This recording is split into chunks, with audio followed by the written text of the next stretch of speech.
तेहा गाली सिया रमान, तेहा गाली सिया रमान, तेहा गाली सिया रमान, तेहा गाली गली में एक ही नारा, गली में एक ही नारा, राम लला का तेरा है सारा, गली में एक ही नारा, राम लला का तेरा है सारा, तेरी आवाज़ ही गाना सिया राम सिया राम सिया राम, तेहा गाली सिया रमान, तेहा गाली सिया रमान, तेहा गाली सिया रमान, तेहा गाली सिया रमान।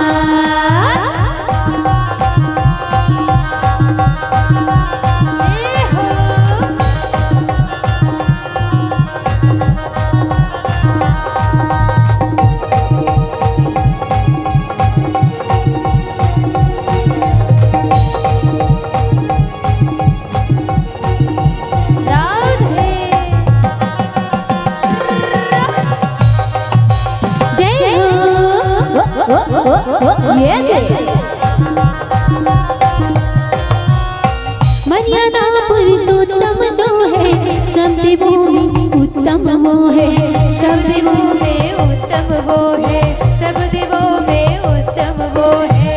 राम नाम ही उसे पुकारे जिसको संकट ने घेरा है, जिसको संकट ने घेरा है, जिसको संकट ने घेरा है। मर्यादा पुरुषोत्तम जो है, सब देवों में उत्तम वो है, राम नाम ही उसे पुकारे जिसको संकट ने घेरा है। राम गुण गाले मन में बसा ले, राम गुण गाले मन में बसा ले, राम गुण गाले मन में बसा ले, दुनिया में बाजत ही गाना सिया राम राम राम राम राम। का बात है केहू तो एकदम बाजार धले और धीरे धीरे धीरे धीरे मौसम एकदम बदलत की सन एकदम नीचे गिर गई। नहीं भैया हम लोग ऊपर जाना है। ऊपर कैसे? ताली के माध्यम से हाथ लो ऊपर करके राम जी ला बुलाना है। निधन कर भैया मन से, भैया मन ज्यादा एकदम निच्चट एकदम बैठे है। सही कहा था दीदी मन तो एकदम सहयोग करत है, लेकिन भैया मन एकदम सुपुर्दुम हो गए। नहीं बने भैया राम के दरबार में बैठे हैं सहयोग सेवा करे से लगा निवेदन करत हूँ भैया मन से, खास कर भैया मन से। मुन नजर आप कहाँ जात है चौरा में बैठे हो भैया, देखा था वहाँ। दोनों हाथ लो ऊपर करके बुलाना है काली कमली वाला कृष्ण कन्हैया बुलाना है। चलो काली कमली वाला है,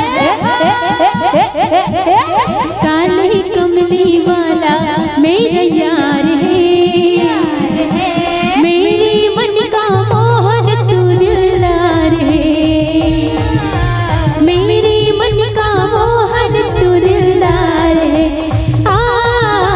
काली कमली वाला मेरा यार है, यार है, मेरी मन का मोहन तू दिलदार है।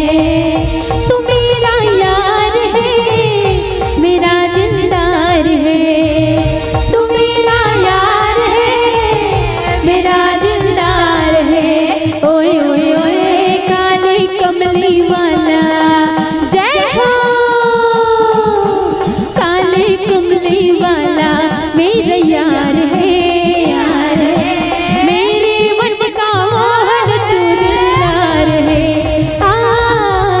काली कमली वाला मेरा यार है, यार है, मेरे मन का मोहन तू दिलदार है।